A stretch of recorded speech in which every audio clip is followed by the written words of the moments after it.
Bonjour à tous, bienvenue sur la chaîne Cult Technique. Je suis Kerr et je suis avec Christophe, un invité spécial pour une vidéo spéciale. Salut Christophe. Salut Kerr. Alors, présente-toi, s'il te plaît. Alors, je suis Christophe du journal JV. JV le Mag. JV le Mag, il est voilà.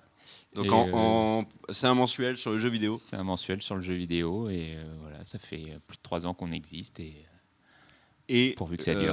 Moi j'aime beaucoup JV le Mag, je dois te Merci. l'avouer, j'achète tous les numéros. C'est un magazine que je ne saurais que trop vous conseiller et aujourd'hui on est là pour vous parler dans une vidéo un petit peu spéciale puisque notre cam c'est le ciné et les séries, mais on est également des joueurs et on est avec... Alors pour tout vous dire, JV le Mag est avec nous dans les locaux et donc on s'est dit c'est l'occasion rêvée pour faire une vidéo Cult & Click sur Zelda, le nouveau Zelda Breath of the Wild, si je le dis bien, j'espère, hein, Tu le dis mieux que moi, ouais. qui est sorti sur Switch et sur Wii U. Alors pourquoi est-ce que je fais la vidéo avec Christophe ? Parce que j'ai une Switch, oui j'avais promis, juré, craché même que je n'achèterais pas de Switch et j'ai tenu à peu près... rien, puisque je l'ai même acheté avant, je l'ai eu avant la sortie officielle de la console avec Zelda, donc je suis relativement fier de ma résistance. Et du coup, pourquoi est-ce que j'ai acheté Zelda et la Switch ? Parce que des gens comme toi, Christophe, en ont dit le plus grand bien. Peux-tu nous parler de ce Zelda ? Vas-y, commence par ce que tu veux. Pourquoi Zelda est-il un bon jeu ? Pourquoi est-il un bon jeu ? C'est un bon jeu parce que il utilise le monde ouvert d'une façon assez géniale, quoi, qu'on n'avait jamais vu avant dans la série, en fait. Même si tous les épisodes d'avant, c'était malgré tout déjà des mondes ouverts. Là, il y a un truc en plus qui fait que il y a un souffle vraiment qui donne envie de visiter tous les coins. Et même si le jeu, il repioche un peu chez Assassin's Creed avec des tours qui permettent de débloquer des zones, des choses comme ça. Red Dead aussi, avec les chevaux sauvages à capturer, à dompter.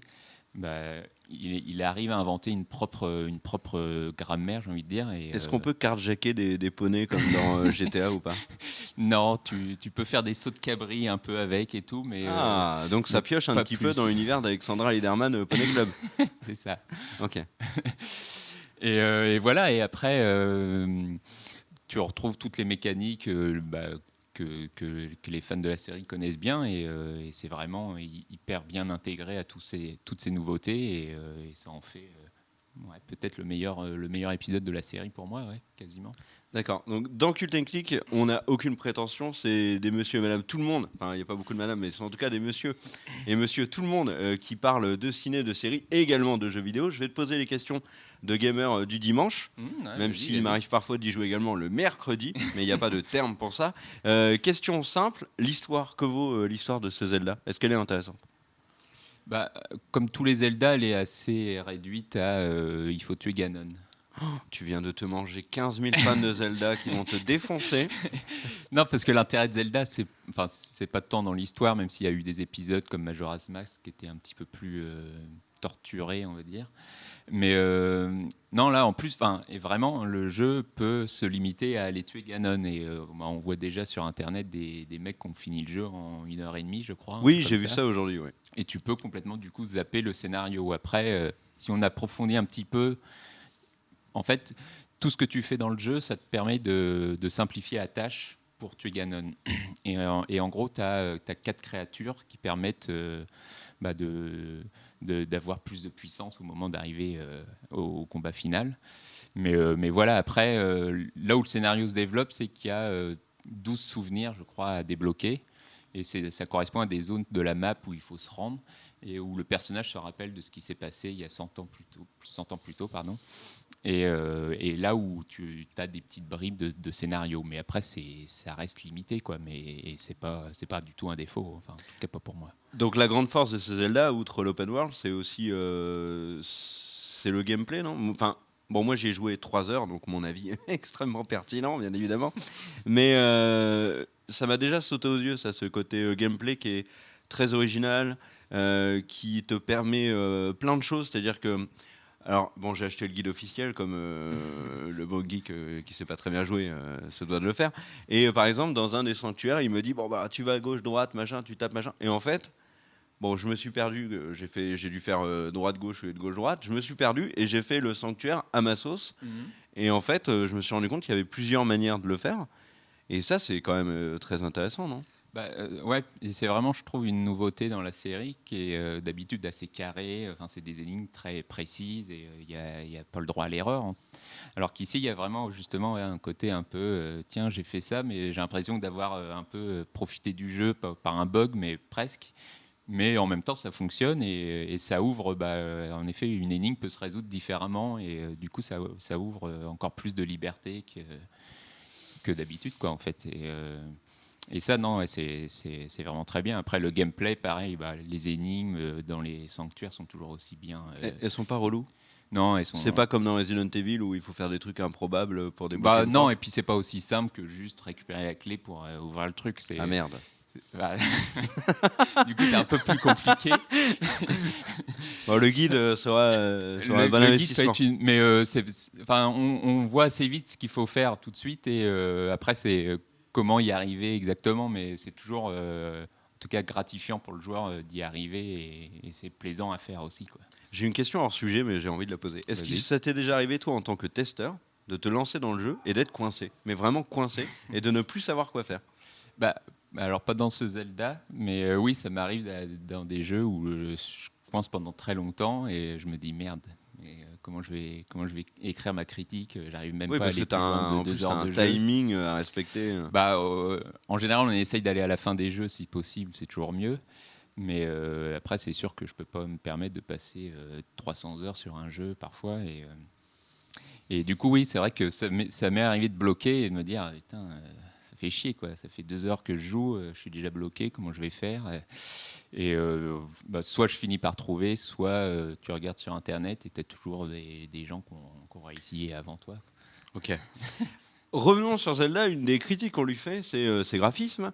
Et alors, il y a notamment des personnes sur Twitter qui ont dit que sur PS2, c'était plus beau.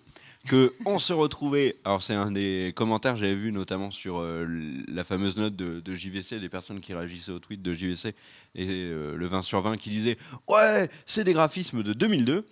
Est-ce que ce sont vraiment des graphismes de PS2 et de 2002? Parce que moi, je trouve pas. Je trouve que. Alors, il a peut-être pas la richesse graphique de Horizon qui est sorti la même semaine, mais en tout cas, je trouve qu'il a un vrai charme et qu'il est beau ce Zelda. Ouais, je suis assez d'accord. Et en fait, pour moi, il est rattrapé par sa direction artistique, quoi. Parce Oui, que voilà.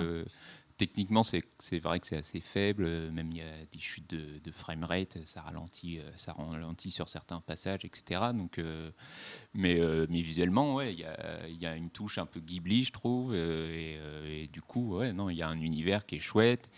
Et malgré tout, l'animation de certains personnages, enfin, je sais pas si tu as rencontré des petits renards, des petites Oui. bestioles qui se baladent, et je trouve qu'il y a un truc qui est très cartoon et très animé, et très Ghibli encore une fois, et ça fait tout de suite un monde assez vivant. Et voilà, après, ouais, il y a toujours cette bataille de le beau jeu, enfin, qu'est-ce qu'un beau jeu, etc.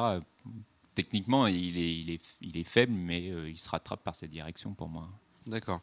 Moi, j'ai un truc qui m'a marqué dans ces premières heures de jeu, c'est la musique que je trouve très discrète et qui parfois peut générer un certain malaise. C'est-à-dire que tu peux avoir une longue phase d'exploration où tu es seul avec la nature. Genre, tu as oublié ton MP3 et t'es là, t'as un peu le seum dans les bois. Et est-ce que c'est quelque chose qui se perpétue dans le jeu ou... Parce Bah, que c'est pas un des défauts du jeu finalement, la musique trop discrète, je trouve. moi, pour moi, c'est une bonne chose justement parce que il y a un côté un peu Shadow of the Colossus. Je sais pas si tu connais, enfin si tu vois, Il qui est est- un jeu sorti sur PS2, qui est pour moi un des plus grands jeux jamais réalisés. Ceux qui ont fait The Last Guardian. Voilà, exactement. Et il y a un peu une même utilisation de la musique, je trouve, où il y en a quasiment pas, mais elle arrive par petites touches au moment de révéler, par exemple, un village qui arrive au loin, et tu as quelques petites notes qui font apparaître, ou quand il y a des ennemis, ça devient plus grave, etc. Et je trouve ça hyper intelligent, et surtout, ça fait un peu du bien de se balader et de profiter, etc. Et de pas avoir, comme dans les mondes ouverts, où ils veulent toujours remplir tout à tout moment, que ce soit avec la radio dans la voiture, avec de la musique. Mafia 3, par exemple, c'était que ça. Il y avait de la musique tout le temps. Moi, j'en pouvais plus. Même dans Watch Dogs 2, pareil. Just Dance, de la musique tout le temps, c'est insupportable. C'est vrai, hein.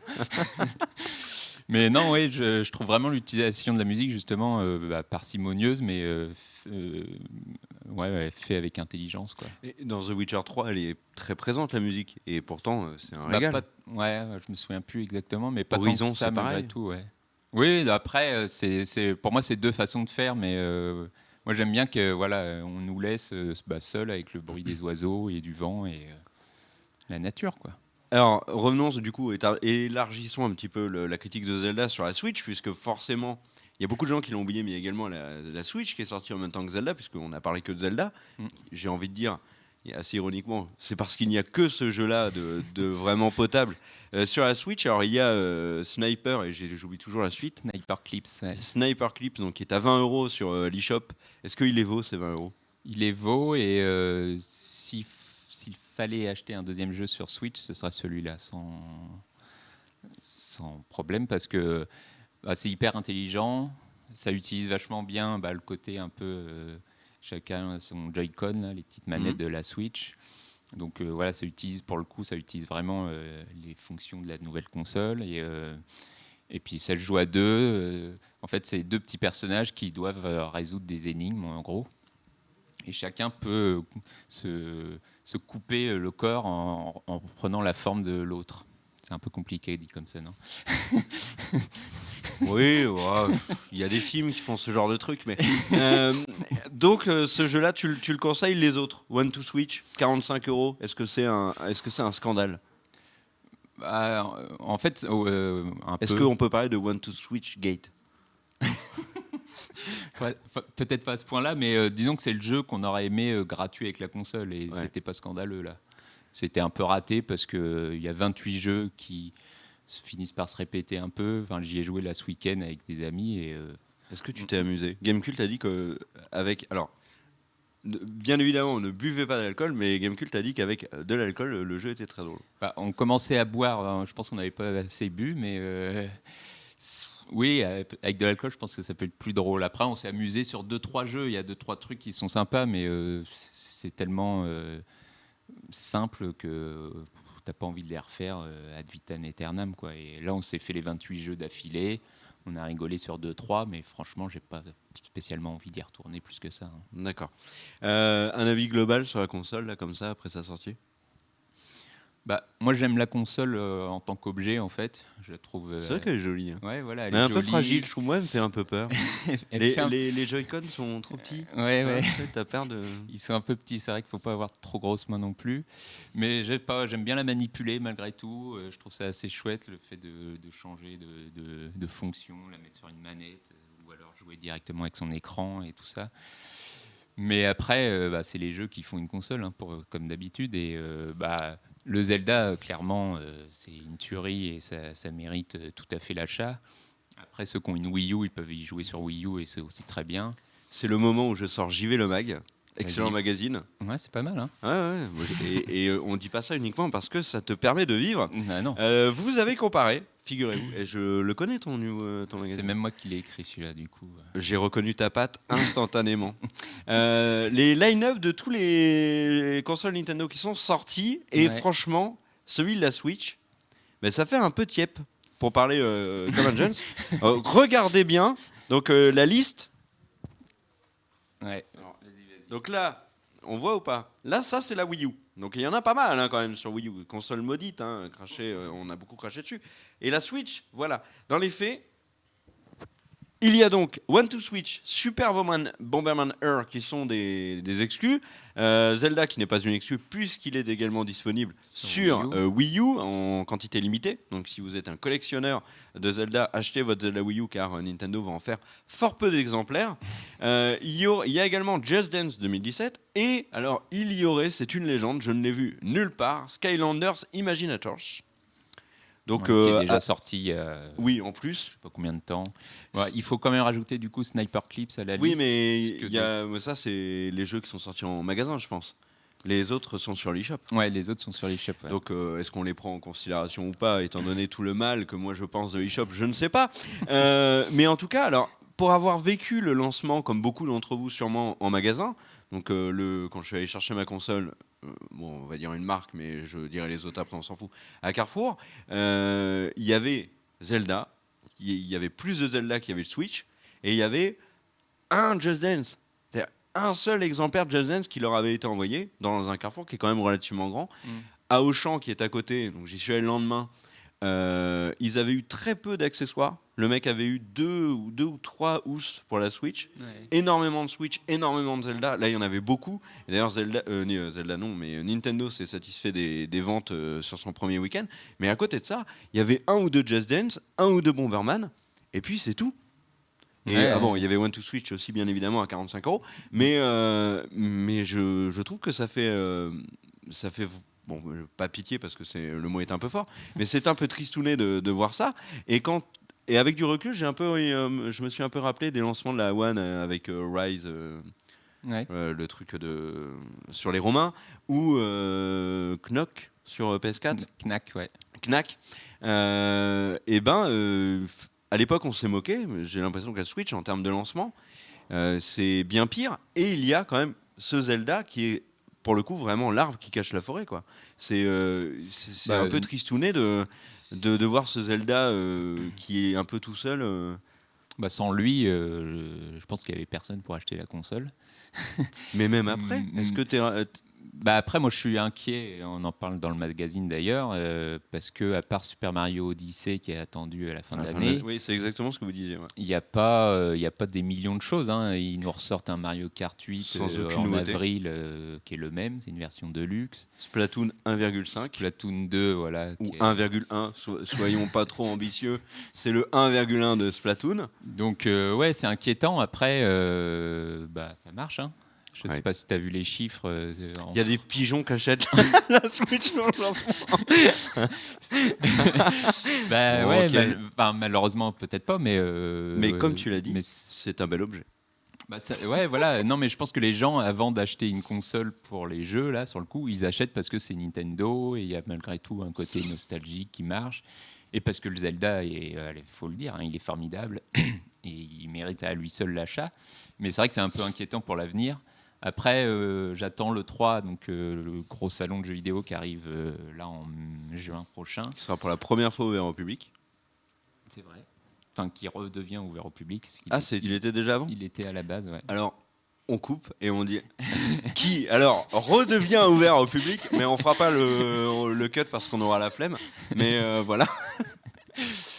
Et moi je pense que ça va être déterminant parce que si Nintendo annonce pas des tripotées de jeux pour dès la rentrée, j'ai peur que ça refasse comme la Wii U et qu'il faille attendre 6 mois avant d'avoir un jeu, etc. quoi. Ouais. Bon, moi je suis pas inquiet vu qu'il me faut au moins 1 an et demi pour faire à peu près la moitié d'un jeu. J'ai le temps de voir venir les choses, mais pour ceux qui sont tu l'as acheté, des vrais c'est trop gamers, tard. oui, non, mais je peux plus la rendre, mais je peux la vendre. Hein. Ma Wii U, je l'ai vendue, sache-le, et bien avant que la Switch soit annoncée. J'ai 2 dernières petites remarques à faire avant de se quitter. D'abord, celle qui vous brûle tous les lèvres, Christophe. Ça a quel goût, une cartouche de Switch ? Alors, j'ai pas goûté, mais apparemment, ça pique, ça picote. Est-ce qu'on a eu d'ailleurs des informations sur toutes les personnes qui ont voulu faire comme tous ces youtubeurs ? Je ne sais pas si tu as vu, outre le fait qu'il y ait des articles qui ont fait un petit peu polémique lors de la semaine de lancement, il y a surtout énormément de youtubeurs qui se sont mis à faire des vidéos. Je goûte mes cartouches de Switch. On a vu ça, on était un au poil secours consternés, mais... Alors déjà, est-ce que ça nique pas la cartouche ? De le mettre dans sa salive. Ouais. Ouais, t'imagines, ça oxyde ton truc. Et surtout, on ne sait pas. Je sais pas. Enfin, j'espère qu'ils ne l'ont pas non plus fait un bain de bouche avec la cartouche, quoi. Mais la vraie question, c'est combien de personnes ont avalé leur Zelda précommandé collector en voulant faire le malin et tester le goût de la cartouche parce que c'est vraiment petit. On n'a pas les chiffres encore. Ouais. Mais justement, ils ont fait ça à cause des enfants. Oui, non, mais les gamins, voilà, exactement. L'idée de Nintendo de base est très noble. Parce que la cartouche est vraiment petite et c'est vrai que si on la laisse traîner sur un meuble de salon, très vite un enfant peut l'avaler. Ça, c'est une excellente chose. C'est juste un petit peu tout le foin qu'il y a eu à côté qui nous fait rire. Oui. On remerciera également, Nintendo prend soin des enfants, prend soin également de la nature. On les remerciera de n'avoir fait aucun manuel de jeu dans leur boîte, aucun petit papier qui pourrait nous donner envie de le regarder avant de le mettre dans notre console. Ça, c'est vraiment cool. Merci à Nintendo de prendre soin des armes. Et avant de se quitter, j'aimerais quand même dire un truc parce que tu n'es pas là non plus par hasard. Alors certes, tu es un journaliste émérite dans JV Le Mag sur les jeux vidéo, mais tu es aussi, et ceux qui lisent JV Le Mag, il faut que vous le sachiez, tu es aussi celui qui fait toutes les pages ciné-séries de JV Le Mag depuis le lancement du magazine. C'est vrai, c'est vrai. Et Mes collègues en font quelques-unes parfois, mais c'est vrai que ouais, mais c'est toujours moins bien que ce que tu... c'est trop gentil. Ouais, enfin, quand ils seront là, je dirais le contraire. Oui, bah, Et en tout cas, tu as des avis très intéressants sur le ciné et les séries. D'ailleurs, je vous invite à le suivre sur Twitter. C'est Butelet, c'est ça? C'est ça, ouais. Butelet. Comme on est une chaîne de ciné-série, allez, vas-y, balance-moi comme ça, tac au tac, sans expliquer, mais on te fera confiance aveuglément. 3 films, 2007. 3 séries actuelles, récents qui t'ont tant plu. Alors, 3 films actuels, Split, parce que j'adore Shyamalan et que je trouve son dernier une nouvelle fois fabuleux. Un jour dans la vie de Billy Lynn que personne n'a vu et que tout le monde dira que c'est un chef-d'œuvre dans 3 ans, j'en suis à peu près persuadé. Donc le dernier film d'Ang Lee, qui est sorti il y a peu de temps, début février, voilà. qui passe plus nulle part, je pense. Qui a eu une vie cinématographique très compliquée puisqu'il est arrivé en Blu-ray HD envoyé par l'oncle américain avant la sortie, ce qui flingue généralement la sortie d'un film. Ouais, puis surtout c'est un petit film tourné en 4K, 3D et en 120 FPS, je crois, un truc comme ça. Enfin, et du coup, qui est invisible dans ce format-là. Et du coup, ouais, ça a été très compliqué, mais le film est magnifique malgré tout. Et le dernier? Et le dernier, je vais dire La La Land, là, vite fait. Ouais. Ah, La La Land. La La Land. Et Logan aussi, tu as beaucoup aimé. Logan, j'ai beaucoup aimé, ouais. 3 séries. Aimé. Vas-y, fais-moi plaisir. Cite-en une dont on a peut-être parlé aujourd'hui, sait-on jamais. De 2017, du coup? Ouais, des trucs récents. The Good Fight. Ah. Il partage mon avis, j'en ai fait un coup de cœur dans le Cut and Click. Vous retrouverez peut-être bien. pas encore sur la chaîne. The Good Fight. Spin-off de The Good Wife. Ouais, c'est vrai. Exactement. Qu'est-ce que j'ai aimé en nouveauté, on va dire, ou pas? Oui, nouveauté. Alors, Crashing. Oui. Nouvelle série produite par Apato. Donc, c'est encore sur un mec qui fait du stand-up, donc sur ses débuts difficiles, etc. Et j'avais des échos assez négatifs et j'ai trouvé ça très bien. Le pilote est vraiment très drôle et donc j'attends de voir. Il y a eu 3 épisodes là, pour l'instant et c'est vraiment chouette. Et en dernière nouveauté, je vais dire Légion. Qui est, pour toi, Légion, c'est oui.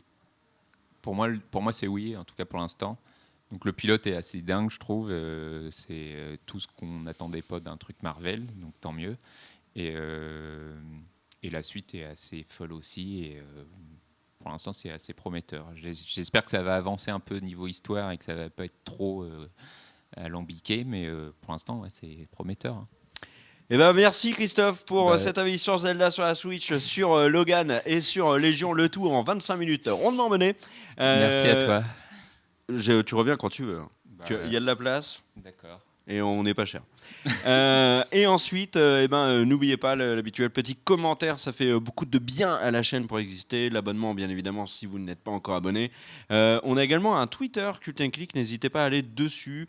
Ça nous aide à diffuser un petit peu notre contenu. Voilà. Et puis le petit pouce vers le haut si vous avez aimé, le petit pouce vers le bas si vous n'aimez pas nos tronches. On se retrouve demain sur la chaîne. Passez une bonne journée. Ciao! Let's go!